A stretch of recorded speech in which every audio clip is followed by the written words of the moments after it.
Մայրիկիս կոպերը վիրահատելուց հետո, երբ որ ես արձինատուրայի երկրորդ կուրսում էի, հիմնական շեշտը դրվեց հենց դեմքի պլաստիկայի վրա։ Մի տղամարդ էր մոտեցել հենց իր կնոջ հետ, տղայի հարսանիքին էր պատրաստվում, 1 ամիս անց պետք է տղան ամուսնանար, կինն էլ էր ուզում վիրահատվեր, բայց դեռ վախենում էր, սկզբում ամուսինը մոտեցավ, վիրահատվեց, վերին ստորին կոպերի կախվածությունն էր, արտահայտված ճողված խապարկեր ուներ, եւ դրանից հետո 1 ամիս հետո տղային ամուսնացրեցին։ Հիմնականում մոտիվացիան լինում է կանանց կողմից, այսինքն կանայք են հորդորում, որպեսզի մոտենան մեզ։ Երբեմն նաև դիմում են, երբ որ ենթադրենք երկրորդ անգամ են ամուսնանում եւ ավելի երիտասարդ կնոջ հետ եւ ուզում են համապատասխանել իրենց զուգընկերոջը եւ ինչ որ փոփոխություն անել։ Նույնիսկ շատ հաճախ արդեն դիմում են բոտուլինոթերապիայի, այսինքն բացի վիրահատություններից, նաև կնճիռների հարթեցման համար են դիմում հենց ամուսինները։ Կանայք ավելի հաճախ են դիմում, որովհետեւ ինչպես նշեցիք, ավելի ուշադիր են եւ ավելի դժվար են համակերպվում ծերացման հետ։ Տղամարդկանց հակառակը, նրանք երբեմն նույնիսկ ավելի առնական տեսք են ընդունում տարիքի հետ, ավելի ենթադրենք կախված կոպերը այս վերջին հետազոտություններով ապացուցված է, որ ավելի տղամարդկային տեսք են տալիս։ Դրա համար երբ որ ենթադրենք նույն երկու գանգատով մեզ դիմում է եւ կին եւ տղամարդ եւ եղել են այդպիսի դեպքեր, որ ամուսիններ են դիմել ու երկուսն էլ գանգատվում են կախված կոպերից, նրանց վիրահատում ենք տարբեր կերպով, այսինքն կնոջ դեպքում փորձում ենք մաքսիմալ հնարավոր ստանալ, վերացնել կախվածությունը, իսկ տղամարդու դեպքում մի փոքր շտկում կատարել, որը միշտ ավելի ճիշտ է եւ պահպանել տղամարդու հենց տղամարդկային տեսքը։ Մարդիկ վախենում են բուն վիրահատությունից, դրանից հետո կստացվի իրենց ուզածը թե չէ, թե էլ ինչ վախեր ունեն։ Եթե խոսքը գնում է 60-ից բարձր մարդկանց մասին, նրանց հիմնական վախը ոչ այդքան ցավերն են, ոչ այդքան արդյունքն է, չնայած արդյունքից ավելի են վախում, քան ցավերից, այլ քննադատությունը։ Այսինքն շատ հաճախ վիրահատությունները կատարում են գաղտնի իրենց զավակներից, իրենց հարևաններից, աշխատակիցներից եւ հարցնում են թե ինչքան ժամանակում կարող են տանը մեկուսանալ եւ հետո վերադառնալ աշխատանքի, որպեսզի ոչ մեկ չհասկանա։ Վիրահատությունից հետո կա վերականգնողական շրջան, որի ընթացքում իհարկե ունենում ենք սպիներ, ունենում ենք այտուսներ, հնարավոր են կապտուկներ եւ ես միշտ բուժառուներին խորհուրդ եմ տալիս երկրորդ, երրորդ օրվանից տանից դուրս գալ արևային ակնոցներով, գլխարկով եւ եթե ցանկանում են գաղտնի պահել այդ ամենը, իհարկե դա մի փոքր դժվարություն կլինի։ Բայց ես ինքս միշտ փորձում եմ բացատրել, որ ուրիշի կարծիքից վախենալ պետք չէ, արդյունքից վախենալ նույնպես պետք չէ, որովհետև մինչև վիրահատվելը կարելի է տեսնել բժշկի աշխատանքները, զրուցել բժշկի հետ, որպեսզի ես ինքս միշտ կողմ եմ, որ անձամբ ներկա շփման ժամանակ մենք հասկանանք, ես համապատասխան եմ բուժառուի համար եւ ինքը համապատասխան է իմ համար, որովհետեւ առանց այդ քիմիայի, առանց այդ կապի ոչ մի բան չի ստացվի, եթե չկա փոխադարձ վստահություն։ Եվ այդ ամենի հետ մեկտեղ վախերը ավելի հեշտ է հաղթահարել ու ես ինքս հասկանում եմ, որ դա նորմալ է, եթե ես էլ դիմեի նման միջամտության, պետք է չափից շատ վստահեի այդ մարդուն, որպեսզի իմ դեմքը վստահե եւ չունենա ընդհանրապես ոչ մի վախ ու գնայի հանգիստ պարկեի վիրահատվեի։ Բայց ամեն դեպքում հիմնական վախը դա շրջապատի քննադատությունն է, որ կասեն այս տարիքում ինչի՞ է պետք, շատ հաճախ չեմ սիրում այդ արտահայտությունը, բայց ասում են դիխոմ երկրորդ անգամ չես ամուսնանալու եւ այլն։ Հետաքրքիր է փաստորեն արձանագրենք, որ 60-ից հետո մարդիկ գեղեցիկ լինելու համար էլ գեղեցիկ լինելիս էլ պիտի բացատրություններ տան, այլ ոչ թե երկրորդ շնչառություն վերցնեն, երկրորդ անգամ ամուսնան։ Այստեղ պետք է շատ հստակ տարբերակել, որ 60 տարեկանում կամ 70 տարեկանում մարդ չի գալիս, որպեսզի դառնա այնպիսին, ինչպիսին 20 կամ 30 տարեկանում էր։ Ինքը ուղղակի գալիս է, որ իր ժամանակին կատարած աշխատանքը, որը որ աշխատել է եւ չի վայելել, այս պահին վայելի, որովհետեւ եթե ինքը ունի ինչ-որ մի հատվածում կախվածություն, մենք երբեք չենք կարող, ինչքան էլ տեխնոլոգիաները փոփոխվեն, վիրահատական տեխնիկաները փոփոխվեն, չենք կարող այնքան ձգել այդ ամենը, որպեսզի մարդ դառնա 40 տարով կամ 30 տարով երիտասարդ կամ նույնիսկ 20 տարով երիտասարդ։ Բայց ամեն դեպքում դա միշտ իրենց ինքնագնահատականի վրա է առաջին հերթին ազդում եւ ինչու ոչ, նաեւ նրանք նշում են ինչ որ անձնական կյանքում փոփոխություններ։ Այսինքն դրա միջոցով շատ հաճախ ինձ դիմում են կանայք ամուսնու կորուստից հետո եւ ինչքան էլ դա տարօրինակ է, բայց հենց այդ պահին են վերջապես ժամանակ գտնում իրենց վրա ինչ որ բան փոփոխելու։ Այսինքն, չգիտեմ, դա իհարկե նորից կատարվում է գաղտնի,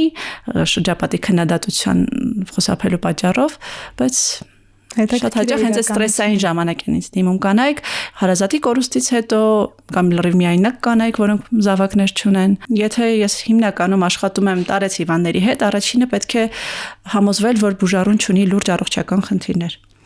Եթե վիրահատությունը կարող է վնասել իր առողջական վիճակին, ապա միանշանակ վիրահատությունը չենք կատարում կամ ընտրում ենք շատ մինիմալ, ոչ ինվազիվ տարբերակը, որը որ ուղղակի կարող է ժամանակավորապես քողարկել իր գանգատները եւ նաեւ զուգահեռ չվնասել իր առողջությանը։ Բնականաբար հետազոտում ենք բուժառուին, համոզվում ենք, որ չունի սրտի հետ կապված գանգատներ, խոհանոց երակների հետ կապված խնդիրներ եւ այլ օրգան համակարգերի։ Եթե հակացումներ չենք հայտնաբերում, արդեն կարող է բուժառուն վիրահատվել։ Միֆերը հենց հիմնականում կապված են առողջական խնդիրների հետ։ Եթե խոսքը գնում է հենց կոպերի պլաստիկայի մասին, ամենաշատ վաղ, ամենատարածված վախը հենց նա է, որ բլեֆարոպլաստիկան ազդում է տեսողության վրա։ Նշեմ, որ դա այդպես չէ եւ բլեֆարոպլաստիկան առհասարակ տեսողական օրգանի հետ կապ չունի։ Աչքը իրականում շատ բարդ կառուցվածք ունի, բայց մենք աչքի հետ գործ չունենք, մենք աչքի վրա չենք աշխատում եւ աշխատում ենք շատ ավելի բարձր շերտերում։ Այսինքն վիզուալ թվում է թե շատ բարակ է այնտեղ մաշկը եւ իրականում դա այդպես է, բոլոր փափուկ հյուսվածքները այստեղ շատ բարակ հաստություն ունեն, բայց շատ բազմաշերտ է թե տեսողական համակարգը, թե կոպերի հատվածը։ Եվ մենք աշխատում ենք շատ ավելի բարձր շերտերում եւ ընդհանրապես չենք վնասում տեսողությանը, նույնիսկ հակառակը։ Որոշ պացիենտներ մոտենում են ինձ ակնաբուժի հենց հորդորով, այսինքն կոպերը այն աստիճանի կախված են լինում, որ ուղղակի տեսադաշտը փակված է լինում։ Եվ հասարակ բլեֆարոպլաստիկայից հետո նշում են, որ իրենց տեսողությունը լավացել է, այնինչ մենք ընդհանրապես տեսողական օրգանին չենք ոչ մի կերպ չենք ազդել նրա վրա եւ չենք փոփոխել տեսողությունը, ինչպես եղել է, այդպես էլ մնացել է։ Ուղղակի կախված կոպերը, դրան գումարվող առավոտյան այտուսվածությունը ավելի է խանգարում, տեսադաշտը փակում է։ Եղել են արդյոք զավեշտալի դեպքեր սրա հետ կապված կամ։ Այս վերջերս մի կին էի վիրահատում, մոտավորապես 80 տարեկան էր, 77 երևի թե եկել էր Ֆրանսիայից եւ վիրահատությունից հետո, երբ որ արդեն կարերը հեռացնում էի վիրակապության ժամանակ, հարցրեց, երևի չգիտեր, որ ես ակնաբուժ չեմ, հենց պլաստիկ վիրաբուժ եմ, ասեց ես կատարակտա ունեի։ Էտել ես չէ վիրահատել, բացատրեցի, որ ես իրավունք չունեմ կատարակտա վիրահատեմ, ես ակնաբուժ չեմ, ես պլաստիկ վիրաբուժ եմ, ես ընդհանրապես կոպերն եմ վիրահատել վերին եւ ստորին։ Ու ասաց, որ չէ, հաստատ մի բան արել ես, ես շատ լավ եմ հիմա տեսնում։ Ինձ ավելի հեշտ է եւ ավելի հասկանալի են այս բուժառուները, այսինքն այն բուժառուները, որոնք որ արդեն ունեն ինչ-որ կյանքի փորձ, ինքնահաստատվել են եւ մի տարբերություն նշեմ, երբեք այս տարիքի պացիենտները չեն մոտենա եւ չեն ցույց տա ինչ-որ հայտնի մարդու կամ մեկ ուրիշի նկար եւ խնդրեն, որպեսզի նման տեսք ստանան։ Իրենք տեղյակ չեն ոչ մի տրենդներից, չգիտեն, որ հիմա մոդայիկ է ենթադրենք աղվեսի աչք ասվածը, այսինքն նշաձև սրված աչքերը, ինչը ենթադրենք 30 տարեկան, 25 տարեկան աղջիկներն են հաճախ մոտենում եւ ես ստիպված եմ լինում իրենց մերժել, որովհետեւ կոպերի կախվածություն չունեն։ Իրենք չեն ուզում ոչ մեկին նմանվել, իրենք իրենց կյանքը ապրել են, բավականին փորձ ունեն եւ ենթադրենք համ ավելի թեթև են վերաբերվում որոշ հարցերին, կլինի դա նույն հետվիրահատական որոշ դիսկոմֆորտ, որոշ ցավեր, ավելի հեշտ է աշխատում, ու շատ ավելի հեշտ է իրենց հետ աշխատել ու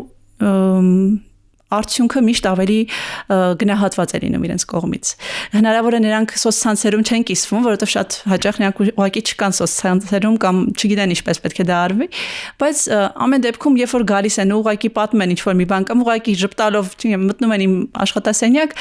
այդ արդեն լրիվ բավական է լինում, որ հասկանաս, որ քո աշխատանքը իզուր չէր, գնահատված էր ու երբեք կողքի կարծիքը իրենք այդքան չեն հաշվի առնի, ինչքան քոնը եւ իրենց սեփական կարծիքը։ Եվ փիլիսոփայական մոտեցում ունեն, չէ՞, ցավին, հետևանքներին, ունակին չեն ասում։ Վիրակապություններին, որ զգուշացնում եմ, մի փոքր կցավա, մի քիչ ձգելու եմ, իրական դա այդքան էլ ցավը չէ, ուղղակի ենթադրենք ավելի երիտասարդ բուժառուն այդ պահին կարող է բղավի կամ չգիտեմ, ինչ որ կտրուկ շարժում անի, նշում եմ, որ թեթև տարբալա ջան, մենք տես բաներ ենք տարել,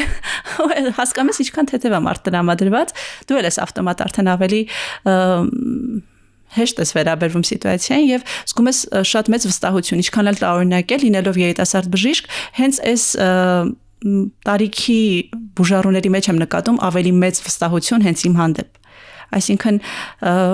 լինում են դեպքեր, որ հարցում են, բալա ջան, քանի տարեկան ես, երբ որ նոր են մտնում աշխատասենյակ, մի փոքր զրուցում ենք, երբեմն մի քիչ շատ ենք զրուցում, այս էլ ոնց որ բացական կողմն է, բայց ամեն դեպքում զրուցելուց հետո